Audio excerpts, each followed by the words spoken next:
Hi everyone, I welcome you all again in our new lecture of our chapter Units and Dimensions for JEE. So let's just start without wasting our time, है ना। Last class तक हमने काफ़ी सारी चीज़ें देखी थी, काफ़ी सारे टाइप की फिजिकल क्वांटिटीज़ के डिमेंशंस हमने मतलब कैसे हम ट्राई करते हैं, कैसे निकालते हैं, वो सब सीखा था।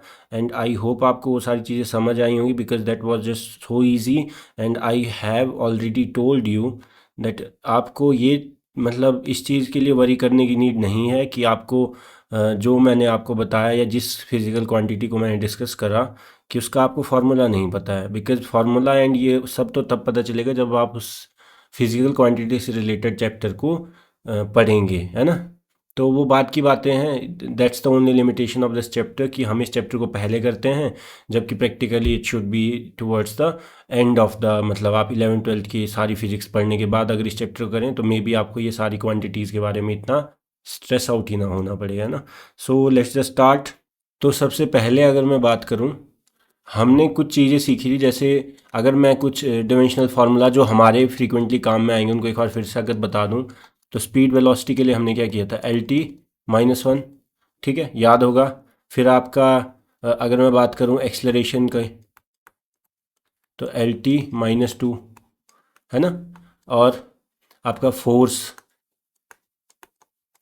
मास इनटू एक्सलरेशन, क्या ये समझ आता है। और आपका किसी भी टाइप की एनर्जी जैसे kinetic energy, potential energy, mechanical energy, है ना। मैं आपका साउंड एनर्जी बोल दूं चाहे, है ना, वर्क बोल दूं, ये सारा क्या था आपका याद होगा आपको, है ना। ML2T-2 force into displacement work होता है ना। अब मुझे ये बताइए कि दो चीज़ें हैं, एक है डायमेंशन, एक है यूनिट, है ना। तो एक है डायमेंशंस, एक है यूनिट्स। क्या आपको ये समझ आया कि इन दोनों में फ़र्क क्या है। देखिए दिस थिंग कि आपका लेंथ के डायमेंशन क्या है, इसमें टाइम के डायमेंशन क्या है, मतलब किस पावर में है। डायमेंशनल फार्मूला ये क्या है आपका, डायमेंशनल फार्मूला क्या है, ये डायमेंशनल फार्मूला, ये भी dimensional formula, dimensional formula. Unit क्या होता है, यूनिट मतलब कि आप लेंथ का यूनिट डाल दो।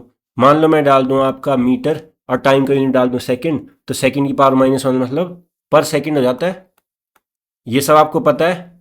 जैसे ए की पावर -1 क्या होता है, 1/a। क्या ही समझ आता है सबको। ए की पावर -2 क्या होता है, 1/a की पावर 2, है ना। तो ये सब तो मुझे आई डोंट थिंक कि आपको ये बताने की नीड है, बेसिक चीज़ है। बट हाँ यहाँ पे देखो, लेंथ के लिए मीटर डाल दूँ, टाइम के लिए सेकंड स्क्वायर, है ना, मतलब नीचे आ जाएगा क्योंकि टाइम की पावर -2 है तो नीचे आ जाएगा। अब एक और चीज़ यहाँ पे अगर मुझे बतानी हो कि कुछ लोग बोलेंगे सर मीटर क्यों, सेंटीमीटर क्यों नहीं। अरे कोई बात नहीं, मतलब आप कुछ भी करो, चाहे आप इसको सेंटीमीटर पर सेकंड करके देख लो, फ़र्क क्या होगा। मैंने आपको सिस्टम ऑफ यूनिट्स बताए थे, ये आपका किस हिसाब से आया, आपका MKS, है ना। आप जो लिखोगे सेंटीमीटर करके वो CGS में यूनिट होगा, बात तो सेम ही है ना। लेंथ का चाहे आप मीटर में काउंट करो, सेंटीमीटर में काउंट करो, डिमेंशन तो लेंथ का ही है लेकिन यूनिट अलग अलग वेरी कर सकते हैं, है ना। और यहाँ पे क्या होगा बताइए, आपका मास का यूनिट डाल दूँ मैं किलोग्राम, लेंथ का मीटर अपॉन सेकेंड स्क्वायर, समझ आता है। और चलो CGS में क्या होगा, किलोग्राम की जगह ग्राम, मीटर की जगह सेंटीमीटर, अपॉन सेकेंड तो सेकेंड ही होगा। अच्छा एक और चीज़ मैंने आपको बताया था, न्यूटन। तो न्यूटन क्या होता है, देखो ये आपका MKS सिस्टम में, ये आपका CGS सिस्टम में, समझ आता है। ये आपका SI यूनिट मतलब SI जो स्टैंडर्ड सिस्टम है उसमें, क्या ये आपको समझ आता है। मतलब बात सेम ही है तीनों ही फोर्स के यूनिट्स, बस अलग अलग सिस्टम में। तो इसका मतलब क्या हुआ कि एक क्वांटिटी हैज़ मतलब एक ही टाइप का डायमेंशन, डायमेंशन तो इसका MLT-2 ही है, लेकिन आपका डिफरेंट यूनिट्स हो सकते हैं depending upon the type of system that we are using. अगर हम MKS यूज़ करें, CGS यूज़ करें, अगर मान लो FPS यूज़ करें, क्या ही समझ आता है, ठीक है। अब यहाँ पे बताओ, मास के लिए क्या होगा किलोग्राम, लेंथ के लिए क्या होगा मीटर स्क्वायर, लेंथ का स्क्वायर है ना, और टाइम की पावर -2 मतलब 1/टाइम की पावर 2 तो सेकेंड स्क्वायर, ये आया। ये तो आया आपका किस में, MKS सिस्टम में यूनिट, ठीक है, यूनिट है ये, है ना। अब मेरे को मान लो छोटे छोटे छोटे यूनिट्स लेने वाले, CGS में किलोग्राम की जगह आ जाएगा ग्राम, इसकी जगह आ जाएगा सेंटीमीटर स्क्वायर, इसकी जगह आएगा सेकेंड स्क्वायर, क्या ये समझ आता है, ये हो गया CGS में, ठीक है। और एक और चीज़ होती है जिसको हम आगे सीखेंगे, दैट इज जूल, ठीक है, जो कि आपका क्या है SI यूनिट, क्या है SI यूनिट है वो इतना ही, कितना है ये MKS में जो है ये है ना वैल्यू उसी के इक्वल, मतलब 1 kg metre square upon second square is equal to 1 joule, मैंने आपको बताया है एसआई सिस्टम क्या होता है, MKS plus some 4 quantities extra, और बेसिकली क्या होता है इसमें हम स्पेशल नाम दे देते हैं, इक्वल टू तो एमकेएस ही होता है। क्या ये समझ आता है? ठीक है, आगे चलते हैं। तो आई होप आपको डायमेंशनल फार्मूला और यूनिट्स में डिफरेंस पता चला होगा। नेक्स्ट कुछ और चीज़ें आपको प्रैक्टिस करनी चाहिए मेरे हिसाब से, that is first is power, है ना। अच्छा एक और चीज़, अब कोई भी क्वांटिटी मैं यहाँ पे लिख रहा हूँ तो मैं फार्मूला साथ में आपको लिख के दे रहा हूँ, तो ऐसे में सोचना कि हमें याद करना है, याद नहीं करना है। It's all about your chapters when you are done with when you are gonna be done with all the chapters that are in physics, it's gonna be so much simple to remember all these quantities, है ना। so it's a dumb idea अगर आपको कोई बोलता है that ये question, ये सवाल कोई नहीं पूछेगा आपसे, है ना। अभी के टाइम पे आपका वो टाइम नहीं है कि आप इस चीज़ को देखें कि ये क्या होता है, अदरवाइज आपको पावर तो पता ही है, मैं आपको बस लिख के दे रहा हूँ फार्मूला, ठीक है।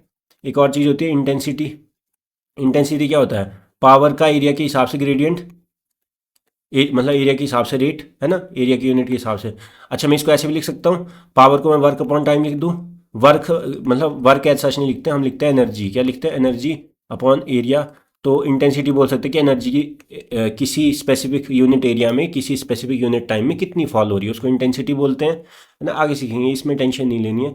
Next is energy density. Energy density, तो डेंसिटी तो क्या होता है, जैसे मास डेंसिटी क्या होता है, mass by volume. Energy density क्या होगा, एनर्जी बाई वॉल्यूम, है ना। चार्ज डेंसिटी क्या होगा, चार्ज बाई वॉल्यूम, है ना। अब इसमें भी एक होती है वॉल्यूम डेंसिटी, वॉल्यूमेट्रिक, एक होती है सरफेस डेंसिटी, तो वो होगा सरफेस एरिया, तो चार्ज बाई एरिया कि एरिया के हिसाब से, है ना।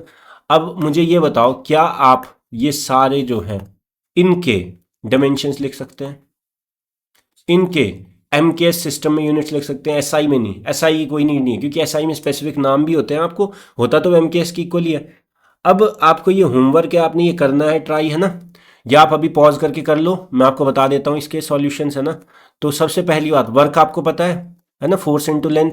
तो फोर्स इंटू लेंथ करेंगे तो लेंथ डबल हो जाएगा, -2 अपॉन टाइम कितना आया, mL2T -3, हुआ सॉल्व। अब इसमें आप केजी वगैरह रख के कर सकते हैं, या मतलब ग्राम वगैरह सीजीएस के हिसाब से ना।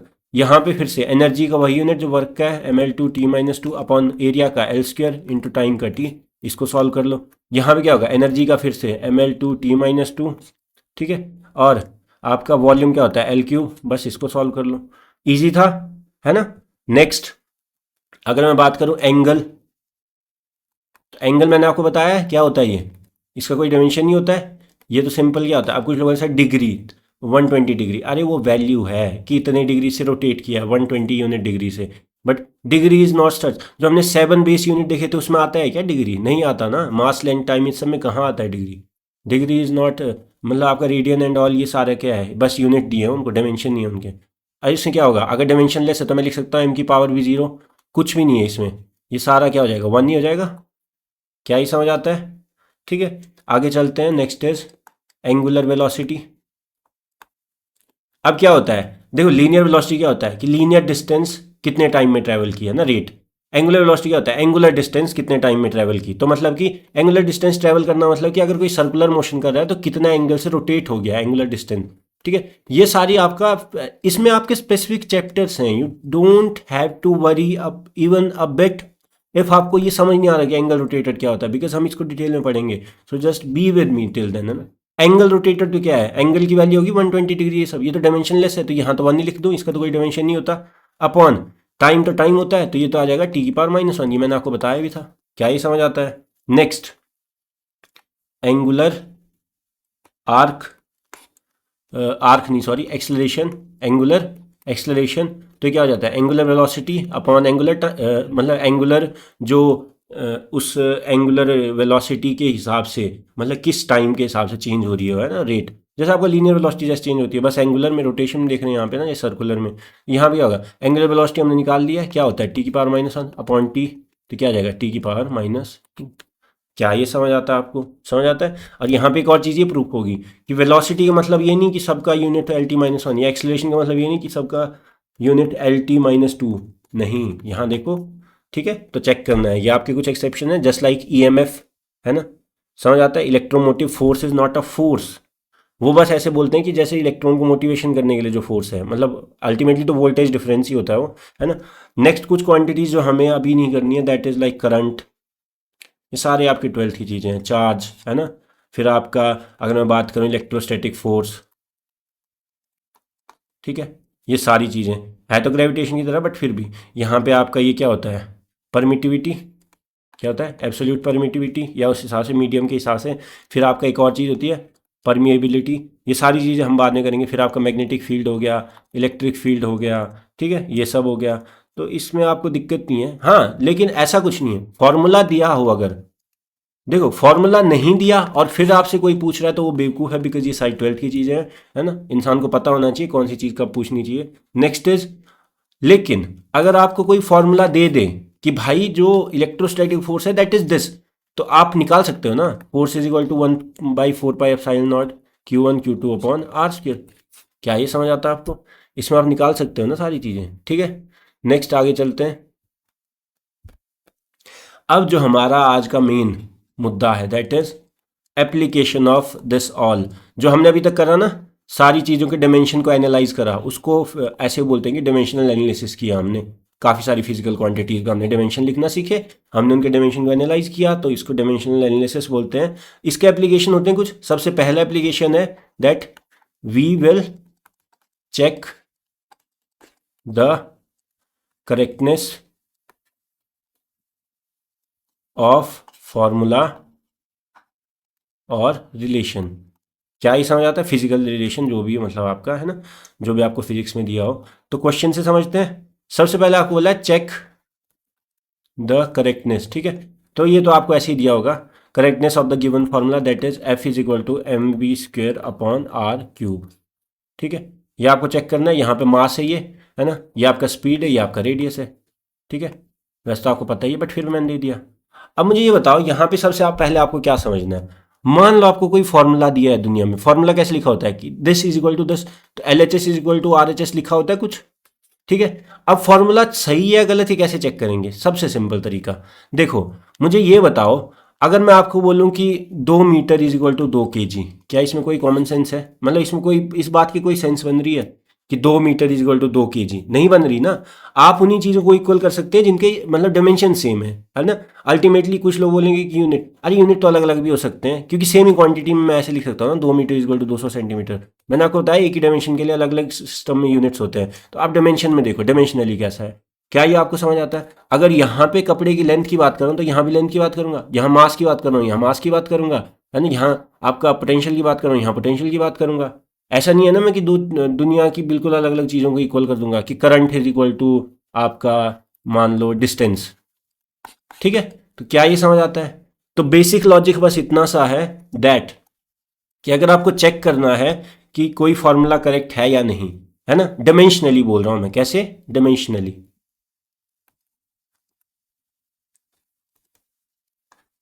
ये क्यों बोल रहा हूँ मैं, ये आगे बताऊंगा मैं आपको। बहुत इंपॉर्टेंट चीज़ है, इतनी डिटेल में लोगों को नहीं समझ आती और काफ़ी लोग पढ़ाते भी नहीं। देखो डायमेंशनली करेक्ट का मतलब कि आपके LHS में जो डायमेंशन है should be same then same like the dimensions in RHS of the physical relation ना। क्योंकि वो तो आपको समझ आया क्यों होना चाहिए। अब mass is equal to mass ही होगा ना, mass is equal to length नहीं हो सकता। क्या ही समझ आता है? तो डायमेंशन सेम होने चाहिए। अब चेक करो क्वेश्चन जो था, mv²/r³ क्या ही समझ आता है? तो LHS की डायमेंशन क्या है बताओ? LHS में फोर्स है, फोर्स तो हमने लिखा ही था, क्या होता है, मास इनटू एक्सेलरेशन। RHS में क्या है? RHS में निकाल लो, mv²/r³। m मतलब मास, v का स्क्वायर, v क्या होता है, LT-1 स्पीड का स्क्वायर अपॉन रेडियस। तो लेंथ में ही होती है ना, डायमेंशन क्या होता है रेडियस का, लेंथ ही होता है, मीटर में होगी, ठीक है। अब ये क्या हुआ, mL2T⁻² अपॉन L⁻3। क्या ये समझ आता है? कितना आया, mL-1T⁻²। दिस इज योर आपका RHS का डायमेंशन, ठीक है। तो LHS में आपका डायमेंशन था mL-T⁻², RHS में आया mL-1T⁻²। तो यहाँ पे क्या है आपका, LHS और RHS की डायमेंशन सेम नहीं है, since dimensional formula of LHS is not equal to RHS. This implies formula is wrong. क्या ये समझ आता है? क्या ये समझ आता है? एक और ट्राई करें। अब देखो आगे आप पढ़ेंगे, हम पढ़ेंगे मतलब इसमें जो भी हम थोड़ा बहुत न्यूटोनियन मैकेनिक्स में आपका ये न्यूटन लॉज ऑफ मोशन पढ़ते हैं, ये सारी चीज़ें ना, तो फोर्स पढ़ते हैं अलग अलग टाइप की, या आपका एसएचएम में पढ़ेंगे। तो टाइम पीरियड जब आप स्प्रिंग ब्लॉक सिस्टम की बात करते हैं तो वो होता है कितना, 2π√m/k। अब कुछ लोग बोलेंगे सर हमें तो पता ही नहीं है स्प्रिंग ब्लॉक से। अरे आप बस फॉर्मूला समझो कि मैंने दुनिया में कुछ फॉर्मूला लिख दिया, आपको इसको चेक करना है। यहाँ पे m is mass, k is जो स्प्रिंग यूज करते हैं उसका कांस्टेंट, ठीक है। और इस k की वैल्यू मैं दे रहा हूँ, k होता है फोर्स बाई लेंथ, क्योंकि फोर्स होता है kx माइनस kx के इक्वल है ना, तो आपको ये भी निकालना आ जाएगा। अब जब सब फॉर्मूला दिया तो आपको कॉन्सेप्ट की दिक्कत नहीं कि कौन सा क्या पड़ा है, ये सिंपल सी चीज़ होती है। मान लो आपके वैसे स्प्रिंग लटकाई हुई है, ठीक है, या आपके ब्लॉक के साथ लगी हुई है। अब आप इसको ऐसे नॉर्मली रखो और इसको खींचो फिर छोड़ो, तो ये ऐसे ऐसे करके घूमेगी ऑब्वियसली, है ना। तो जब आपका ये जो टाइम पीरियड होता है कि ये ब्लॉक स्प्रिंग सिस्टम एक साइकिल इस वेव का कब कंप्लीट करेगा, उसकी वैल्यू समझ आता है आपको, ठीक है। अब बताओ मुझे कि टाइम पीरियड का मैं क्या करूं, एलएचएस में डायमेंशन निकालूं। एलएचएस में तो टाइम पीरियड है, तो ये तो क्या होगा, टी होगा। आरएचएस में निकालूं, ठीक है, 2π का तो कोई डायमेंशन नहीं होता, तो √m, तो मास का मास ही होगा। के का डायमेंशन निकाल लूँ, के क्या होगा, force, force is mL/t-2 upon length, कितना आया m/t-2, क्या ही समझ आता है। तो यहाँ पे डाल दो m/t-2, ठीक है। तो यहाँ पे कितना आया, m से m गया, t-2 पर आके t की पावर 2 हो जाएगा, तो ये कितना आ जाएगा, t आ जाएगा। तो LHS में भी t है, RHS में भी t है, तो this implies formula is dimensionally correct. Fully correct नहीं बोल रहा हूं, कैसे बोल रहा हूं, डिमेंशनली करेक्ट, कि डिमेंशन के हिसाब से ये फॉर्मूला बिल्कुल सही लग रहा है। ये क्यों जरूरी है, इसको नोट करके रख लो। ये मैं बार बार डिमेंशनली करेक्ट क्यों बोल रहा हूँ, क्योंकि मैं आपको ये बहुत एक मतलब डेप्थ में कॉन्सेप्ट, जो आपका ना एक जो बोलते हैं ना आईआईटी की तैयारी वाली अंडरस्टैंडिंग, वैसी अंडरस्टैंडिंग के लिए इतना डेप्थ में समझना पड़ता है, वो नॉर्मल बोर्ड्स एंड ऑल से नहीं होता। आगे चलते हैं। Next is another thing that is simple pendulum का टाइम पीरियड, आपने पढ़ा ही होगा बचपन से, 2π√लेंथ ऑफ स्ट्रिंग अपॉन जी, है ना। अब इसको चेक करना है, वैसे तो आपको पता ही है कि ये करेक्ट है, बट स्टिल ठीक है। तो एल क्या होता है, लेंथ, जी क्या होता है, एक्सेलरेशन ड्यू टू ग्रेविटी। तो एलएचएस का डायमेंशन क्या है, टाइम है, तो टाइम पीरियड है ना, टाइम। आरएचएस में क्या है, 2π का तो कुछ नहीं होगा, √l अपॉन एक्सेलरेशन तो किसी भी टाइप की हो, चाहे ड्यू टू ग्रेविटी हो, चाहे नॉर्मल हो, चाहे कैसी भी हो, LT-2। फिर से क्या आया, टी, फिर से क्या आया, टी, क्या ही समझ आता है, एल से एल गया है ना, t⁻², पर। तो फिर से दिस इंप्लाइज डायमेंशनली करेक्ट, ठीक है। फिर से मैंने क्यों लिखा डायमेंशनली करेक्ट, मैंने फुल्ली करेक्ट नहीं लिखा, टोटली करेक्ट नहीं बोला, या बिल्कुल यूनिवर्सली करेक्ट नहीं बोला, मैं बताऊंगा आगे, ठीक है। ये समझ आता है आपको, ठीक है। आगे चलते हैं। अ सैटेलाइट, ठीक है, एक सैटेलाइट है जो कि अर्थ के अराउंड अपना जो भी उसका सैटेलाइट का स्टेशनरी ऑर्बिट है उसमें मूव कर रही है विद स्पीड v, है ना। और ये v जो है सैटेलाइट की स्पीड अर्थ के ऑर्बिट में, मतलब जो अर्थ के अराउंड उसका अपना ऑर्बिट है, दैट इज Gmem/r, ठीक है, √g। तो आपको करना है कि फॉर्मूला की करेक्टनेस चेक करो। तो LHS में क्या है बताइए, LHS में तो क्या है, ये तो स्पीड है, क्या है ये स्पीड है, तो LT-1 क्या हुआ, LT-1। RHS में क्या है, √। अब जी की वैल्यू, अब कुछ लोगों ने सर जी का तो हमें याद ही नहीं, मुझे भी नहीं याद, कोई दिक्कत नहीं, आप निकाल लो। फोर्स आपने पढ़ा था Gm1m2/r², यहाँ से निकाल लो, जी क्या हो जाएगा, FR²/m1m2। तो F क्या हुआ, mLT-2, तो ये आ जाएगा L2m2, तो ये आ जाएगा m-1 L3t-2। क्या ये समझ आता है, यहाँ पे पुट करूँ m-1 L3t-2, और मास ऑफ अर्थ क्या होगा, m ही होगा, इसका डायमेंशन भी, और ये सैटेलाइट का मास का भी डायमेंशन क्या होगा, m ही होगा, है ना। ये तो सबको समझ आता है। नेक्स्ट रेडियस क्या होगी, लेंथ होगी, मतलब मीटर में होगी। यहाँ पे क्या आया, m-1 +1 +2, तो कितना आया m1, ठीक है, L3t-2 अपॉन l, तो यह आ जाएगा L2 ऊपर आके, तो √mL2t-2। क्या ये समझ आता है। तो LHS में डायमेंशन आ रहा है आपका LT-1, RHS में आ रहा है √mL2t-2। m एक्स्ट्रा आ रहा है ना, जिसकी वजह से ये रूट सॉल्व नहीं हो रहा, तो इसका मतलब कि LHS is not equal to RHS। क्या ये समझ आता है, this implies the formula is wrong. अब यहां पे मैंने डायमेंशनली रॉन्ग क्यों नहीं बोला, वो भी समझाऊंगा। यहां पे मैंने बोल दिया टोटली रॉन्ग, ठीक है। अब मैं समझाता हूँ, देखो बहुत इंपॉर्टेंट, हाई लेवल कॉन्सेप्ट लिख लो या कुछ भी कर लो। ये समझो, अगर मैं लिखूं दुनिया में काइनेटिक एनर्जी आपको पता होगा हाफ एम वी स्क्वायर, क्या लिखूं मैं, हाफ एम वी स्क्वायर।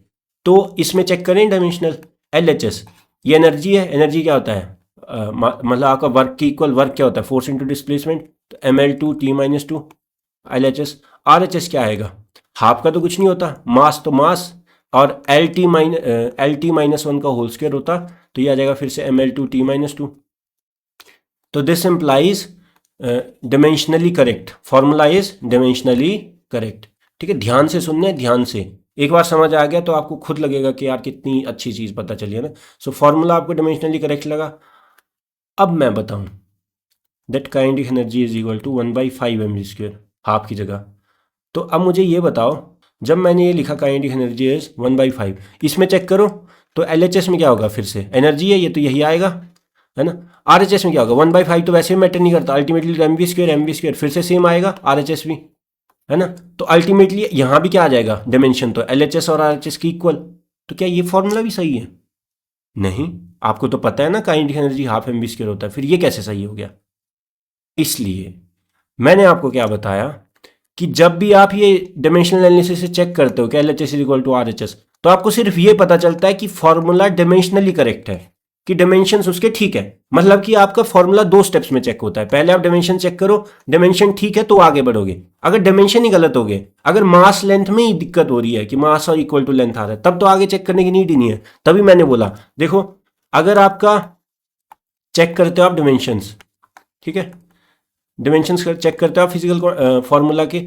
अब देखो पहला केस, अगर एल एच एस के dimension not equal to R H S, अब इसका मतलब क्या होगा कि यहाँ कुछ मास है, यहाँ कुछ लेंथ है, तो ये तो कुछ भी कर लो ये कभी भी सही हो ही नहीं सकता, इसको आप दुनिया में ठीक कर ही नहीं सकते। तो यहाँ पे तो क्या होगा, फॉर्मूला कंप्लीटली रॉन्ग, कोई आपको कुछ सोचने की नीड ही नहीं, सीधे सीधे रिजेक्ट। ठीक है, लेकिन अगर L H S is equal to R H S आ गया, डायमेंशन बोल रहा हूं मैं, ठीक है, डायमेंशंस ऑफ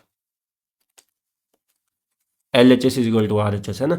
तो क्या होगा, तब यहां पे भी 2 चीजें होती हैं। पहला पहला आपने डायमेंशन चेक किया तो फर्स्ट स्टेप हुआ कि डायमेंशनली करेक्ट, फॉर्मूला जो है वो कि मतलब वैसे तो ठीक ही है कि अगर इस साइड केजी है तो उस साइड केजी है, तो ठीक ठाक ही लग रहा है। बट क्या पता वो केजी के साथ जो कांस्टेंट होता है वो अलग हो जाए, हाफ केजी हो जाए, 3 केजी हो जाए, केजी तो फिर भी केजी है, ठीक है, डायमेंशन तो फिर भी सेम ही है, लेकिन हाफ केजी और 3 केजी अलग अलग। तो आप क्या करोगे फिर, न्यूमेरिकल ट्रायल, या कुछ ही बोल लूँ मैं कि एग्जैक्ट वैल्यू कितनी है अगर कोई कांस्टेंट है उसके साथ मल्टीप्लाइड, है ना, जैसे पाई या कुछ भी। तो अगर वो भी ठीक, अगर वो गलत आ जाए तो फिर से formula wrong, numerically wrong, dimensionally correct but numerically wrong. तो अगर न्यूमेरिकल ट्रायल पे आपका जैसे हाफ 1/3, अच्छा ये न्यूमेरिकल ट्रायल करते कैसे हैं, ये आपका आता सारा एक्सपेरिमेंट से।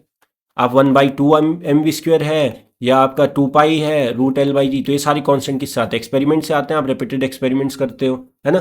तो अब यहाँ पे क्या होगा, अगर मान लो न्यूमेरिकल फार्मूला से आपका ये जो कांस्टेंट है ये गलत आ रहा है, मतलब कि जो आना चाहिए वो नहीं आ रहा, तो आपका क्या हुआ, जो फॉर्मूला है still the physical relation is dimensionally correct, numerically wrong. लेकिन अगर यहां से भी सही हो गया तो आपका फॉर्मूला कंप्लीटली करेक्ट। क्या ये समझ आता है, मैंने बहुत इंपॉर्टेंट चीज बताई आपको, याद रखना इस चीज को, है ना। तो आगे चलते हैं। तो मैं अगर बोलूं इस चीज में, मैं एक और चीज लिख सकता हूं कि for a formula to be completely correct,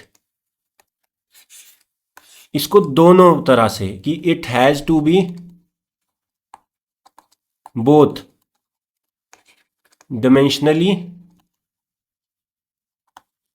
as well as numerically, मतलब कि जो कांस्टेंट मल्टीप्लाइड है वो सारे भी इक्वल होने चाहिए, न्यूमेरिकली करेक्ट, उसकी भी सेंस बननी चाहिए जो एक्सपेरिमेंट से हिसाब से। ठीक है, तो अगर मैं फिर से आपको इस चीज़ को, क्योंकि ये बहुत इंपॉर्टेंट है, बहुत मतलब आपका ऐसे बोलूँ ना मैं कि बहुत डेप्थ वाली अंडरस्टैंडिंग। मैंने क्या बोला, आपके पास फिजिकल क्वांटिटी है, आपके पास फिजिकल क्वांटिटी है, आपने क्या करा, डायमेंशन चेक करा फर्स्ट स्टेप में, ठीक है। तो मान लो आपके पास क्या हुआ, आपने करा check dimension formula of L H S and R H S, ठीक है, आपके पास ये मान लो फॉर्मूला है या फिजिकल रिलेशन है कुछ भी, है ना, फिजिकल क्वांटिटी का। अब मुझे ये बताओ फर्स्ट में आपका क्या आया, LHS का dimension is equal to RHS, ठीक है। और सेकंड में आपका है या यहाँ पे ऐसे कर दो LHS नॉट, यहाँ पे है LHS इक्वल टू RHS। तो जब आपका यहाँ पे है तो यहाँ पे मतलब कैसा है कि kg is equal to metre या ऐसा, तो ये तो चाहे कुछ कर लो, इसमें कांस्टेंट निकाल भी लोगे तो क्या फर्क पड़ेगा, आप फिर भी इसको कभी इक्वल नहीं कर सकते kg और मीटर को। तो यहाँ पे तो आपको सीधे ही बोल देना है कि फॉर्मूला कंप्लीटली इनकरेक्ट, कि आगे सोचने की नीड ही नहीं है। तुम डायमेंशनली बोलो चाहे तुम न्यूमेरिकली बोलो, न्यूमेरिकली तो तब देखते हैं जब डायमेंशनली ठीक होता है, जब डायमेंशनली गलत है तो प्रैक्टिकल क्यों करोगे, पागलों की तरह लैब में उस चीज़ का फॉर्मूला क्यों निकालने लगोगे जो तुम्हें पता है कि kg और मीटर को इक्वल कर रहा है। तो ऑब्वियसली न्यूमेरिकली तो इसकी कोई सेंस ही नहीं बनती, पहले स्टेप में रिजेक्ट हो गया। लेकिन हाँ, यहाँ पे क्या होता है, यहाँ पे फर्दर अगर आपका मतलब जो न्यूमेरिकल है कांस्टेंट वगैरह, वो आपका लैब एक्सपेरिमेंट वगैरह करके आपका ठीक आ रहा है, मतलब ठीक है, न्यूमेरिकल वैल्यू भी ठीक आ रही है, ठीक है, तो ठीक आ रहा है, मान लो न्यूमेरिकल भी मैच कर रहा है, और यहाँ पे न्यूमेरिकल मैच नहीं कर रहा है, मतलब जैसे हाफ mv² जो आपका एक्सपेरिमेंट से प्रूव होता है वही फॉर्मूला में भी हाफ है ना, तो ठीक है। तो यहाँ पे क्या होगा कि अगर डिमेंशनली करेक्ट था, न्यूमेरिकली भी करेक्ट हो गया, तो formula completely correct, fully correct, कोई दिक्कत नहीं है, मतलब कि आप इसको यूनिवर्सली एक्सेप्ट कर सकते हैं, ठीक है। लेकिन यहाँ पे क्या होगा कि फॉर्मूला डायमेंशनली तो अभी भी करेक्ट है, डायमेंशन तो इसके फिर भी ठीक है, लेकिन कहाँ पे ये मात खा गया, जब आप एक्सपेरिमेंट में इसका एग्जैक्ट देखेंगे कि हाफ मल्टीप्लाइड है 1/3, तो न्यूमेरिकल जो मतलब एग्जैक्ट कांस्टेंट जो है that is not matching to numerically wrong, मतलब एक्चुअल में तो ये फॉर्मूला अभी भी रॉन्ग ही है, इसको यूज नहीं कर सकते, बट स्टिल एटलीस्ट इसकी डायमेंशन करेक्ट है। क्या ये समझ आता है, ऊपर वाले के तो कंप्लीटली इनकरेक्ट है। तो this was such a beautiful concept and I actually tried my best to make you understand all this, and I hope you like the video. I try to always put all my efforts into whatever I provide you and whatever I teach you, and if you like the efforts, please do like the video, comment on the video, share the video to your peer ones, anyone who might need this kind of understanding of the subjects that we are going to cover, because we are also going to move into chemistry and maths in the near future, है ना। So I just thank you all for being here towards the end, and if you are following my series, I cannot explain in words that how much of a big support it is for me, it is for my work that I am trying to put forward for you guys, है ना। So let's see you all in the next video.